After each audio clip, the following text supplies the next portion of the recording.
cair, Dia, você continua, viu? Você Beleza. continua porque minha internet está caindo muito esses dias. Bom, então já estamos gravando aqui o seminário público, e aí você pode fazer a sua apresentação. Eu vou desligar aqui a minha câmera e, por favor, Dia, manda ver. Boa sorte. Beleza, professor, obrigado. Bom, gente, primeiramente eu queria agradecer a presença de tantas pessoas queridas assistindo aí a minha apresentação de seminário público. Então, eu estou concluindo esse ciclo como discente do programa de pós-graduação em biodiversidade da UFOPA. E vou aí ter uma conversa com vocês sobre o meu trabalho e mostrar alguns resultados para vocês. Bom, então o título do meu trabalho é Rica em Espécies, mas Defaunada, o caso de mamíferos de médio e grande porte de uma área protegida na Amazônia.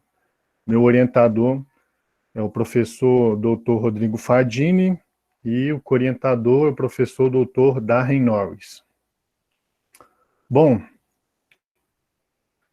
então, por que os mamíferos são importantes? Esse é um registro desse trabalho que mostra aí a cutia enterrando um fruto e é apenas um exemplo de como as particularidades comportamentais dos animais elas podem ser, elas se tornam serviços ecossistêmicos. Cerca de 40% dos frutos que as cutias enterram, elas esquecem onde elas enterraram, esses frutos acabam por germinar, e aí a floresta acaba renovando, né?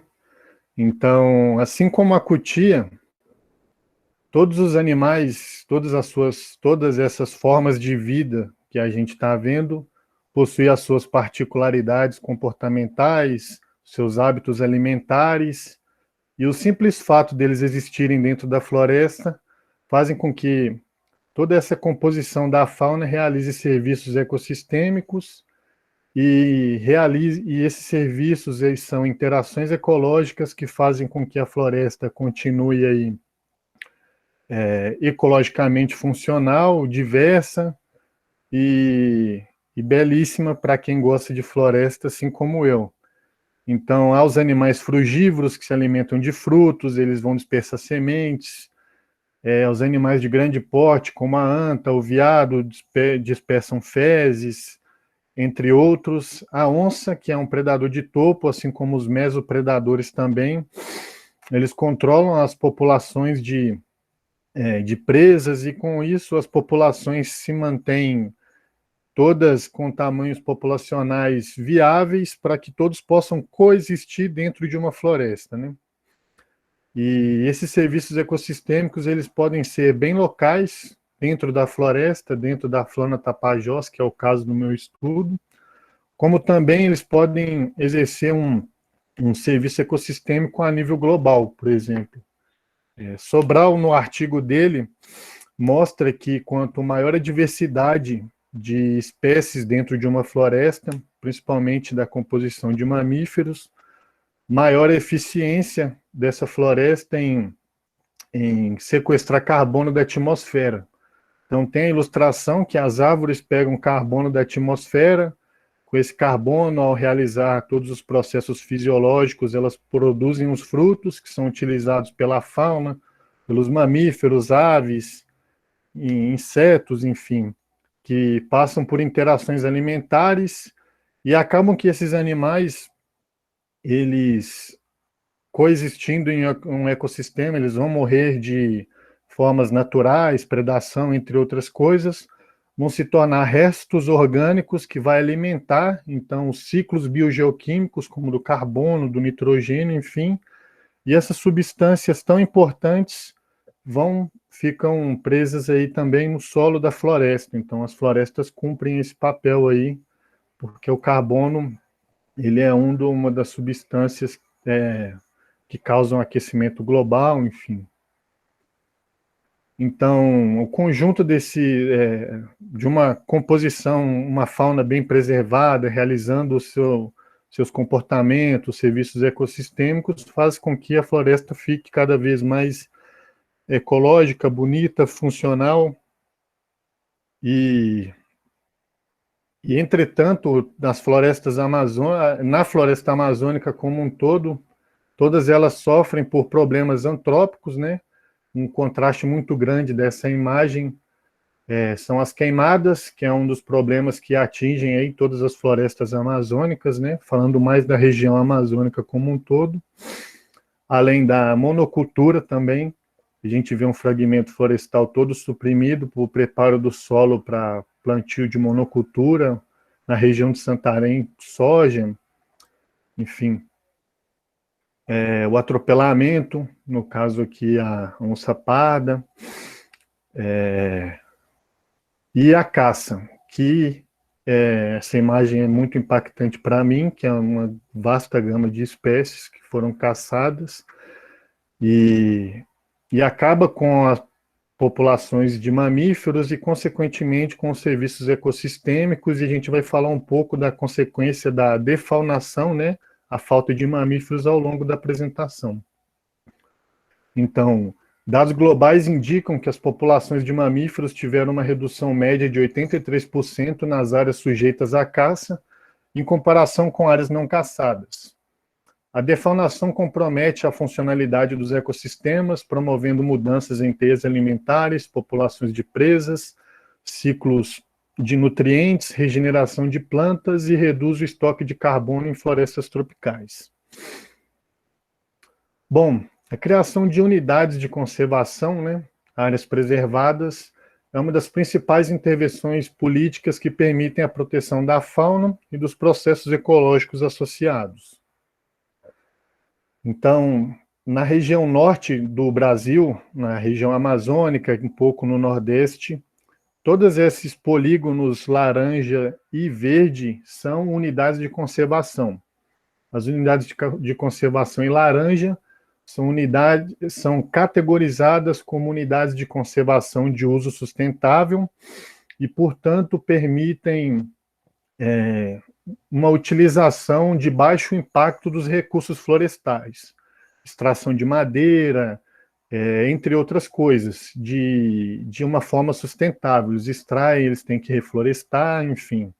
As pessoas que moram dentro das unidades de conservação de usos sustentáveis, que geralmente são comunidades tradicionais e povos indígenas, eles podem caçar, né, que é a caça de subsistência, que é uma caça voltada exclusivamente para o consumo familiar. Então, os povos tradicionais têm a caça de subsistência dentro das unidades, que é muito diferente da caça criminosa, que é quando a gente viu naquela imagem vários animais sendo abatidos, muitas vezes para vender a carne, né? Então, essa caça é proibida e muito diferente da caça de subsistência. Bem, então a gente vê que existem essas unidades de conservação, as que estão em verde são de proteção integral, assim, elas não permitem extração de recursos florestais, somente de pesquisa e ecoturismo, se eu não me engano. Bom, entre essas unidades de conservação, o estudo, o nosso trabalho foi focado na Floresta Nacional do Tapajós, que é essa daí. Então, a Floresta Nacional do Tapajós, ela é uma unidade de conservação de uso sustentável com aproximadamente 527 mil hectares de extensão territorial, o que torna difícil ações efetivas de fiscalização. Aí a gente vai falar um pouco mais sobre isso. Então, espero que vocês consigam ver o cursor. Aqui na porção norte, é possível observar uma grande quantidade de comunidades, comunidades tradicionais, que vivem dentro da floresta, né, na porção norte da Floresta Nacional do Tapajós, que a gente vê ampliação aqui, comunidade Piquiatuba, Marituba, enfim. São Jorge, que está aqui também, uma das maiores comunidades da Flona, que reside aí no seu interior, fazendo com que a Flona ela tenha um norte, o norte da floresta seja repleto aí de comunidades, né? Então tem um histórico de ocupação humana, diferentemente da porção sul da Flona, com menos ocupação humana. A gente vê o município de Aveiro, que eu tive a oportunidade de conhecer, entre outras comunidades. Então, se eu pudesse resumir o meu trabalho em uma pergunta até um pouco conservadora, seria como o histórico de ocupação humana dentro da Flona Tapajós influencia a ocorrência de mamíferos. Então, a gente vai ver mais para frente que, além da ocorrência, talvez a gente tenha condições de inferir outras coisas, como índices de abundância. Nós vamos explorar isso mais para frente. Então, para responder essa pergunta, eu tenho esse desenho amostral, onde aqui na figura A tem a Flona Tapajós, né? Do lado do rio Tapajós aqui, e a gente percebe que em volta da Flona é uma área que já está bem, com muitos pontos de supressão da vegetação, né? Que são esses polígonos em branco. E a gente vê que em B são os módulos do norte, né? Esse módulo aqui, perto do rio Tapajós, é um módulo chamado Acaratinga, e aqui tem essa vegetação primária, que esse módulo ele pegou fogo no passado, né? Houve uma queimada aqui. Então, até as primeiras parcelas tinha muita vegetação primária, cipós, entre outras coisas. E aqui, nesse pontilhado, é onde tem a BR-163, que é o módulo 67, né? Que é a segunda área de amostragem. E mais aqui na região sul, eu tenho os módulos 117 e os módulos 134. Cada pontinho desse ilustra uma estação de armadilha fotográfica.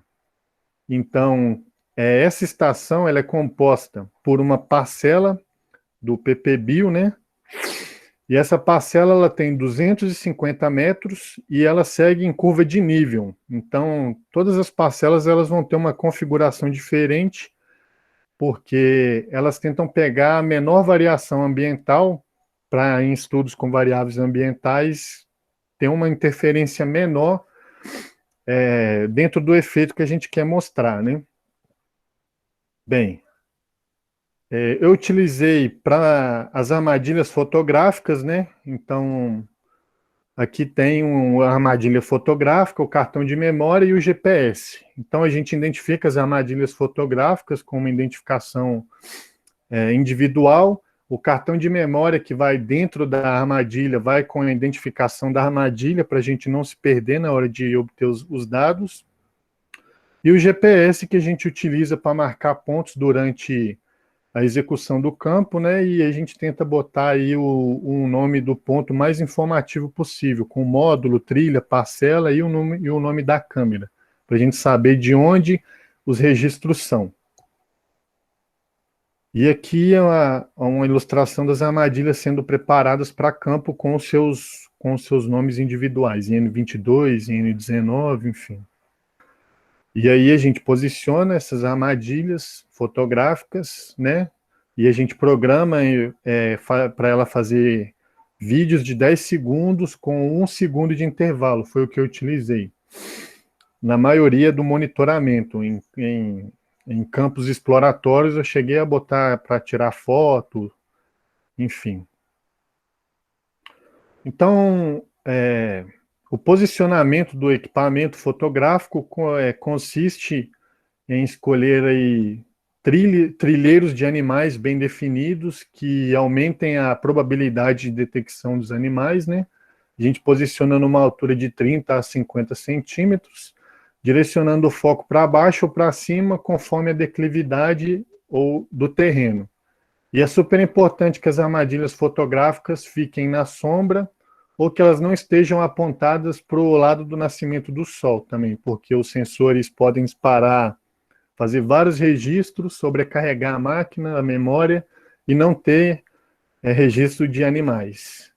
E aí do lado a ilustração de como é recomendado e não recomendado o posicionamento do equipamento, né? Então a gente posiciona em A bem de frente para o trilheiro onde o bicho passa, para que a gente consiga identificar, extrair o máximo de informações possíveis desse animal, se ele é adulto, se é macho ou fêmea, enfim. E a gente percorria lá aos 250 metros procurando sinais de utilização da fauna para a gente botar o armadilhamento fotográfico, né? Então, nós usamos uma câmera por estação, programada para funcionar 24 horas por dia.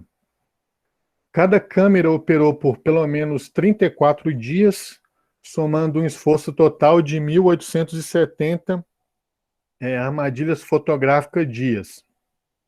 Na região norte, a gente tem 942 dias de monitoramento com armadilhas fotográficas, e no sul a gente tem 928. Então, nós identificamos as espécies fotografadas por meio de um guia de campo, Reis 2010, e de acordo com o nosso conhecimento prévio. E aí a pesquisa foi autorizada pelo ICMBio, pelo CISBio 67787-3. Bom, para contabilizar o número de registros de cada espécie, usamos um intervalo de 30 minutos como critério para definir registros independentes da mesma espécie na mesma estação de armadilha fotográfica. Então, quando mais de um animal apareceu em um único evento, nós consideramos a soma dos indivíduos como o número de registros. Por exemplo, se duas antas foram registradas no mesmo vídeo, consideramos 2 registros desta espécie. Então, a gente vai fazer algumas análises, e na maioria delas, a nossa variável resposta vai ser o número de registros das espécies. Então, nós produzimos curva de rarefação e calculamos a riqueza de espécies esperadas usando o estimador Jackknife 1 para cada região, que leva em consideração o número, a quantidade de espécies que foram registradas em um determinado período de tempo, que no nosso caso foi o esforço em dias, né? Para comparar a composição de espécies entre regiões, padronizamos em 34 dias o período mínimo de monitoramento para todas as estações de armadilhas fotográficas, e assim eliminamos o viés de esforço para análise, né? Que se uma câmera fica mais tempo que a outra, há uma probabilidade maior dela detectar mais espécies do que a outra. Então, a gente padronizou todas em 34 dias. E a gente realizou uma NMDS, no qual produzimos 2 eixos usando o pacote vegan, com dados de presença e ausência, e outro com o número de registros de espécies, né, que seria um índice de abundância relativa. Bom, para determinar a contribuição de cada região, norte e sul da Floresta Nacional do Tapajós, para a conservação de mamíferos, nós usamos um índice de conservação proposto por Galete. Este índice é um indicador do valor de conservação de um local. Então, esse índice ele leva em consideração a riqueza de determinado local, a biomassa do espécime, o status de conservação dessa espécie e a abundância relativa de um local em relação a todos os outros locais, para poder passar para a gente o valor de conservação local. Para estimar a defaunação em termos de redução nas populações de animais, com dados de biomassa, usamos dados de pesquisas com armadilhas fotográficas realizadas na Reserva Florestal Contínua do Reservatório Hidrelétrico de Balbina, como assembleia de referência. A Reserva de Balbina apresenta o maior número de registros de espécies grandes do que a Floresta Nacional do Tapajós, como catitu e anta, responsáveis pela maior parte da biomassa em florestas neotropicais. Então, para a gente ver, só para a gente se localizar aqui em relação a essa comparação, aqui está a Flora Tapajós, e a floresta de Balbina está aqui perto da floresta de Uatumã, né?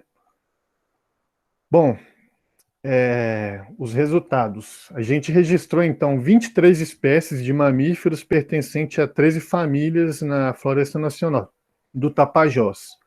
E aqui a gente produziu as nossas curvas de acumulação de espécies, né, levando em consideração norte e sul. Então, em norte, a gente registrou 16 espécies, em sul foram 21. O Jackknife estimou que poderíamos ter registrado 18 espécies em norte e 27 espécies, 28 em sul.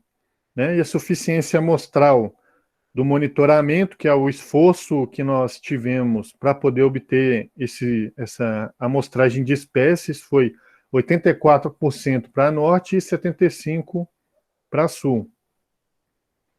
Então, as barras mostram a média e o intervalo de confiança de 95% para estimativas de riqueza e de espécies, né? Então, a gente percebe que a curva sul, ela ainda está numa crescente.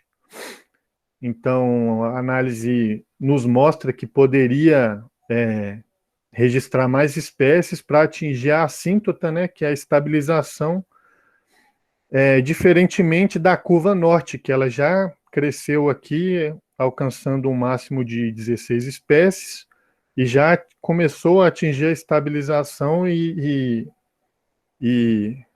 parar o crescimento, né? Bom, aqui são os resultados da NMDS. A gente percebe que em A, utilizando uma matriz de ausência e presença das espécies, e em B, uma matriz de índice de abundância relativa, que eu vou explicar ele agora. Então, em A, a gente observa que, se tratando de presença e ausência, a gente percebe que Sul, representado pelo triângulo azul, ele teve uma amplitude maior, e que Norte, representado pela bolinha vermelha, se torna um subconjunto de Sul, como se as populações de Norte derivassem da região Sul, e Sul fosse uma fornecedora de espécies. E não só isso, teve outro resultado interessante, foi que algumas espécies, como a onça pintada, o tatu canastra e os cachorros do mato e a anta, são animais de grande porte que exigem uma grande área de vida para viver, eles foram detectados exclusivamente na região sul. Então, pode ser um indício de que esses animais estão fugindo do contato humano, né? Visto que norte tem um maior histórico de ocupação humana. E um resultado interessante foi que a onça parda foi registrada somente na porção norte, né? Então, esse resultado pode gerar algumas perguntas sobre a coexistência, talvez, com a onça pintada, se elas coexistem, se uma invade o território da outra, enfim, são perguntas a serem feitas para estudos posteriores, né?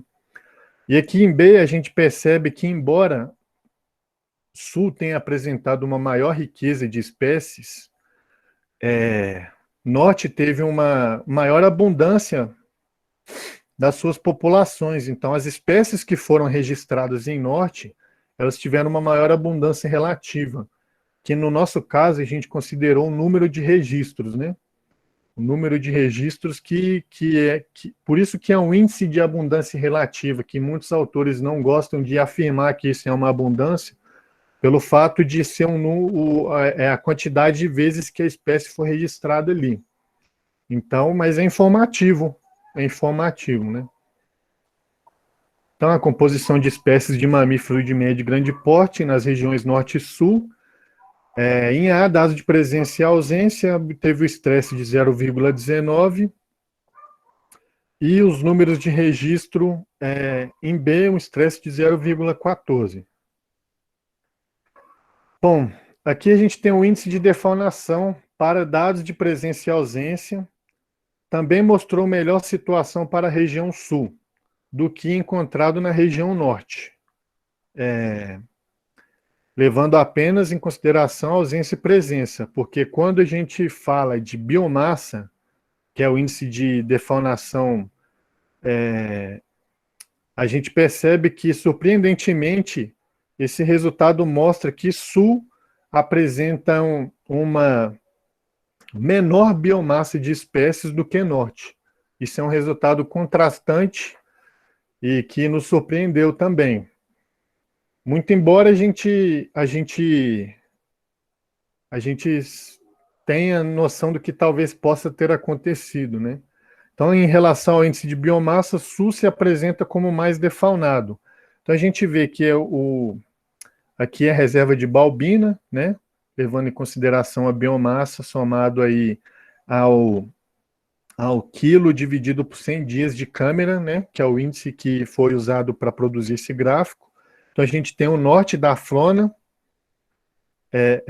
a Flona total, perdão, floresta total, todos os dados aqui, comparado com a reserva de Balbina.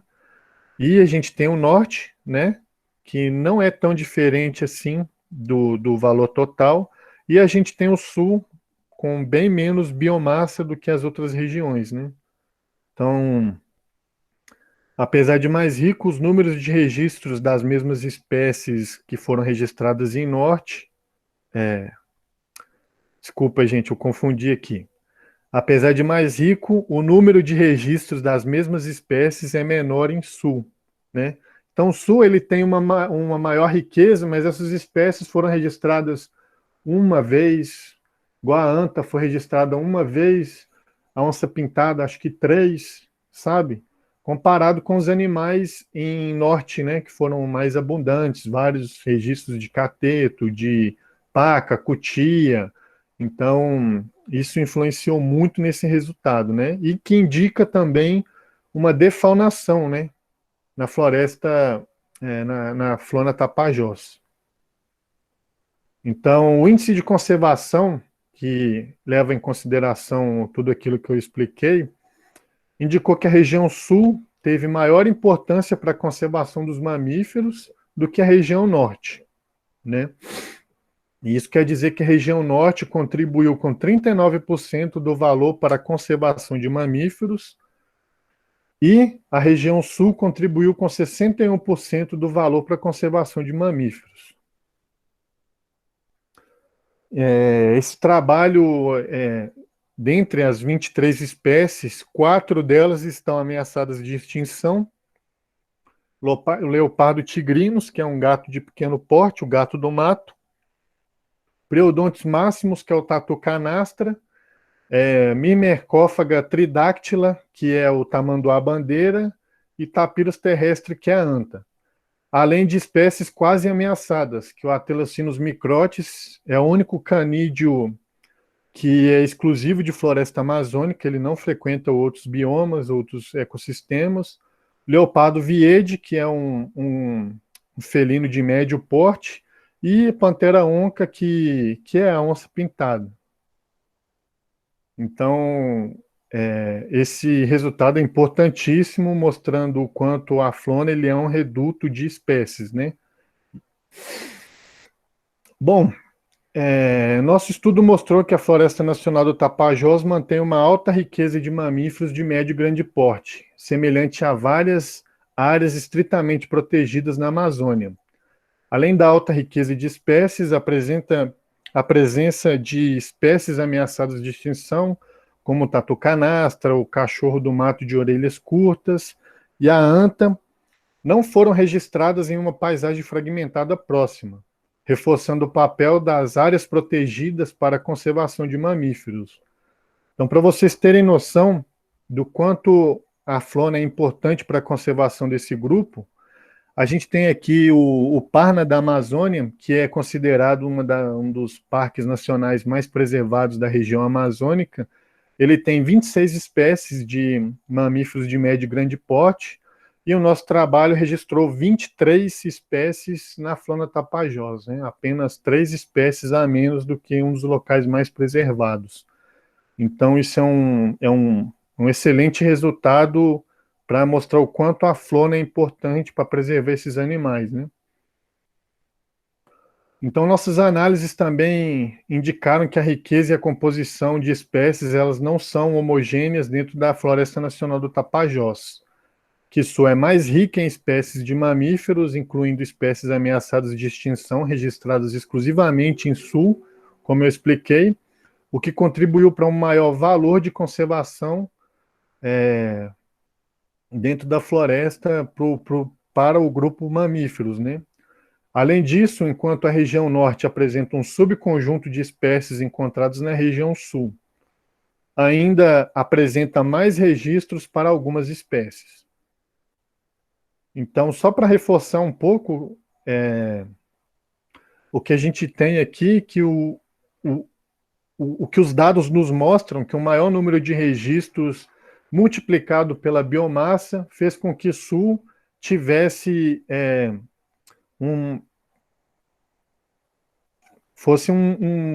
que Sul tivesse um maior valor de conservação, levando em consideração a biomassa, né? E aí, essa frase, o maior número de registros vezes a biomassa, também explica a figura B da NMDS, que mostra aí o porquê que as populações foram maiores aqui, né? Porque tiveram um maior número de registros também. Em termos ecológicos, o que isso significa, né? Que animais de grande porte, que têm uma grande capacidade de modificação do ambiente de uma forma benéfica, como antas, o próprio tatu canastra, que é considerado o engenheiro das florestas, porque grandes animais utilizam as suas tocas como refúgio, entre outros. Esses animais estão desaparecendo do convívio em áreas próximas aos seres humanos, e animais que têm uma estratégia de reprodução mais curta estão multiplicando.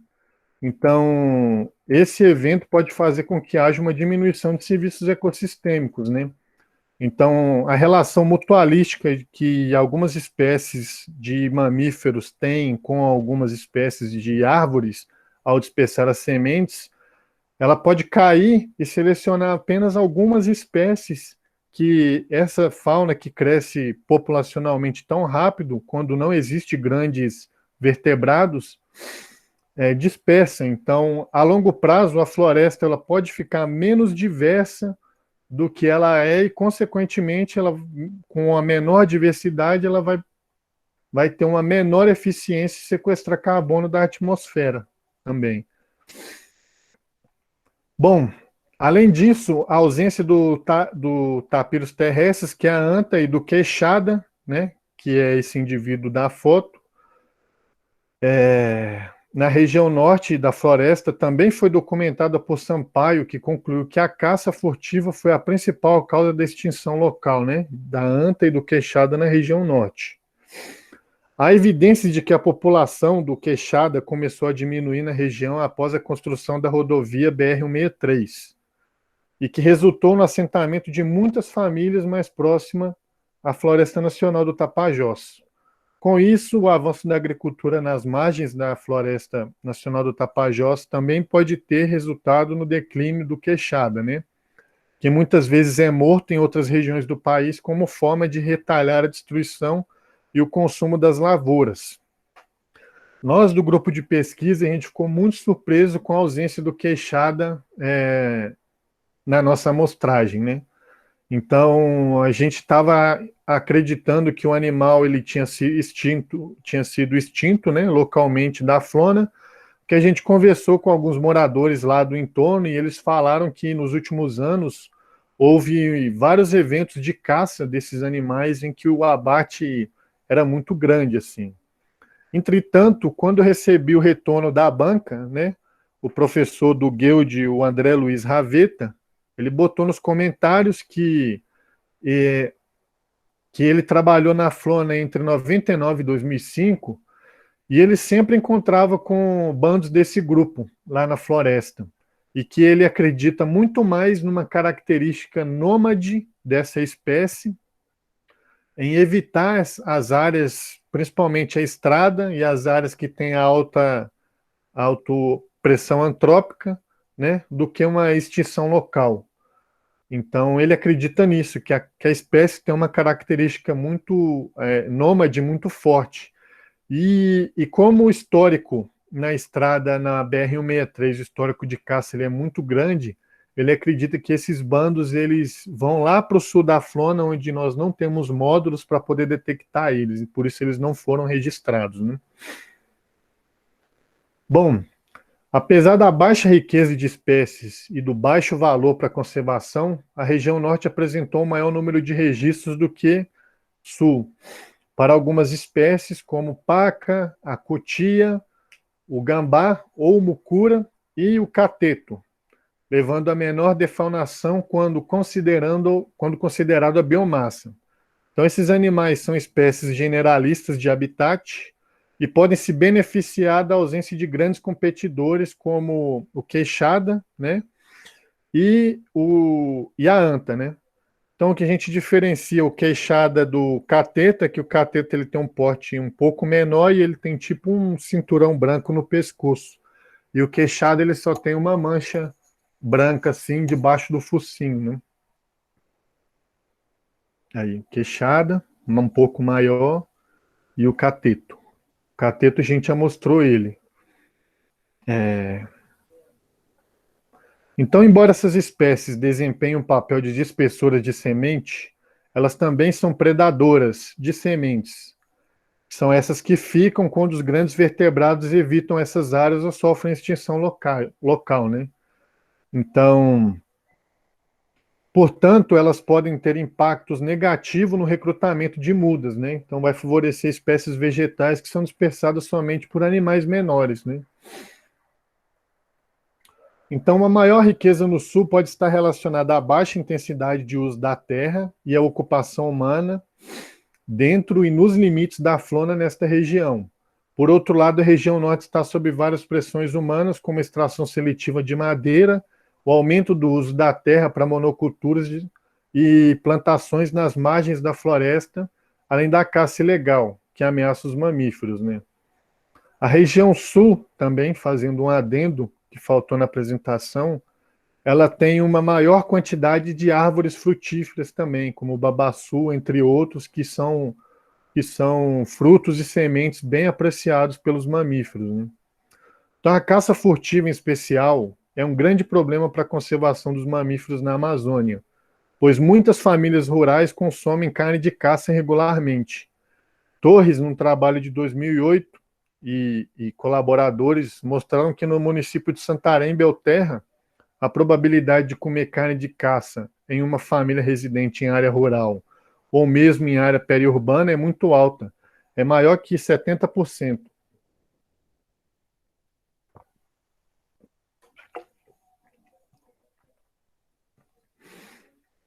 Então a gente reforça o efeito aí das urbanizações na Floresta Nacional do Tapajós, né?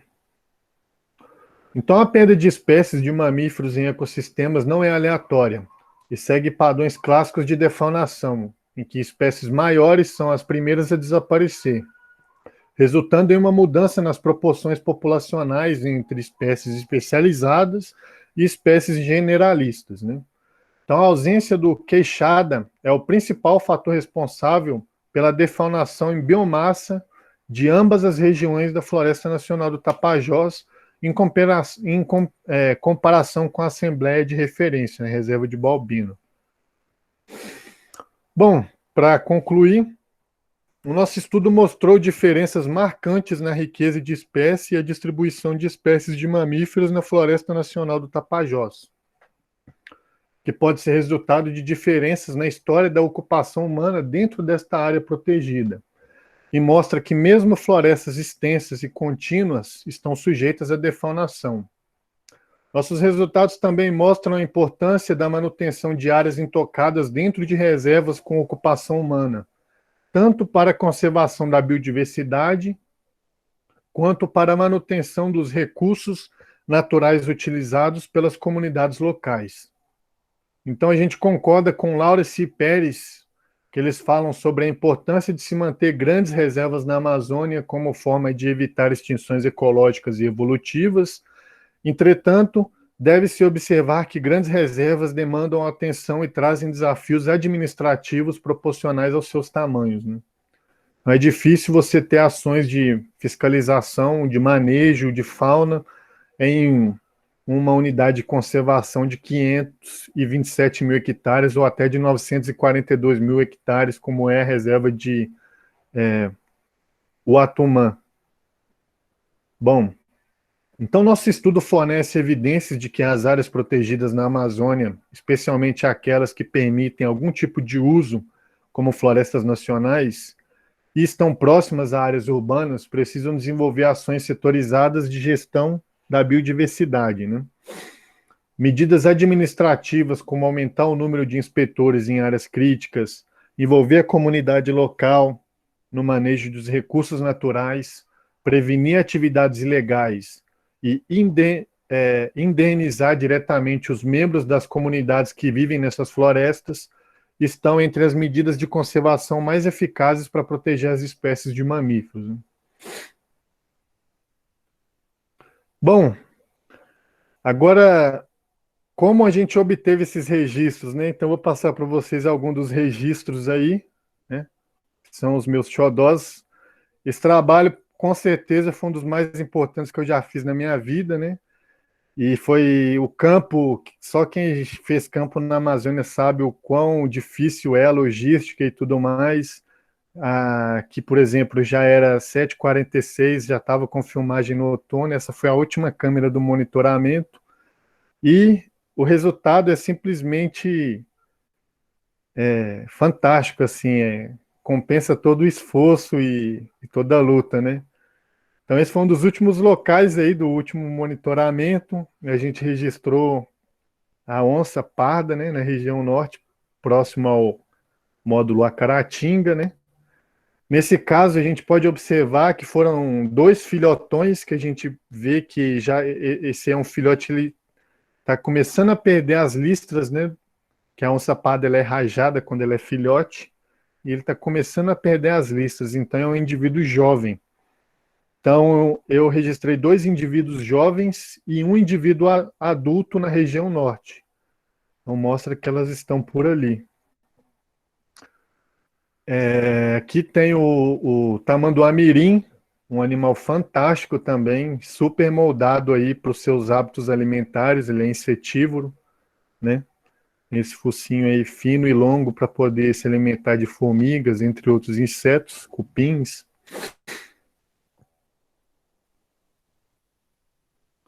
Aqui um casal de anta.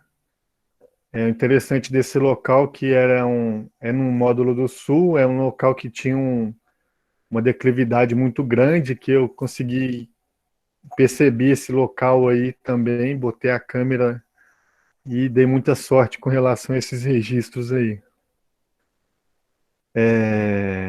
Aqui um casal também eles chamam na região veado roxo, né? Que nós acreditamos ser o Mazama nemorivaga. Aqui o Mazama americana, que é um veado mais avermelhado, com um porte maior também. Aqui talvez o meu registro preferido desse trabalho, que é o tatu canastra. É o maior tatu do mundo, né? Ameaçado de extinção. E existindo aí na porção sul da Flona. Bom, aqui tem as fotos também do Atelocinus microtes, né? À esquerda de quem está assistindo, que é um cachorro exclusivo, um cachorro do mato de orelhas curtas, que é o nome popular. Ele é exclusivo de florestas tropicais. E do lado direito, para quem está assistindo, o Cerdócio taus, que é um cachorro do mato que ele ocorre praticamente no Brasil inteiro. E aqui um breve registro do tamanduá-bandeira, que eu particularmente achava que ele preferia áreas abertas de cerrado, né? Registramos ele aí dentro da floresta. No mesmo local, um grupo de catetos. É uma particularidade dessa parcela aí que ela tinha um volume muito grande de babaçu também. pode ser o que faz com que esses grupos se mantenham ali. Paca foi amplamente registrada também. É um animal muito visado pela caça também.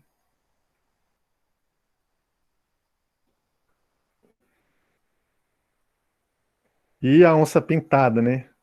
Que junto com o tatu canastra é o meu outro registro preferido também, caminhando tranquila aí pela floresta.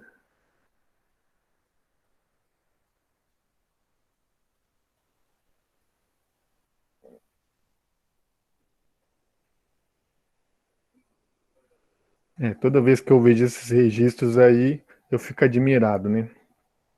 Bom, vamos lá. Bom, dessa dissertação, diretamente ligada a essa dissertação, tem dois produtos importantíssimos, né? Que é o artigo na Acta Amazônica, que é exatamente esse que eu apresentei para vocês. A gente submeteu e aí a gente está fazendo algumas modificações que eles pediram para a gente voltar a mandar para eles, que eles têm interesse em publicar. E tem um segundo artigo, onde nós medimos algumas variáveis ambientais e ecológicas, que nós planejamos publicá-lo aí na Biodiversity and Conservation, e estamos ansiosos para poder realizar esses trabalhos e vê-los publicados aí.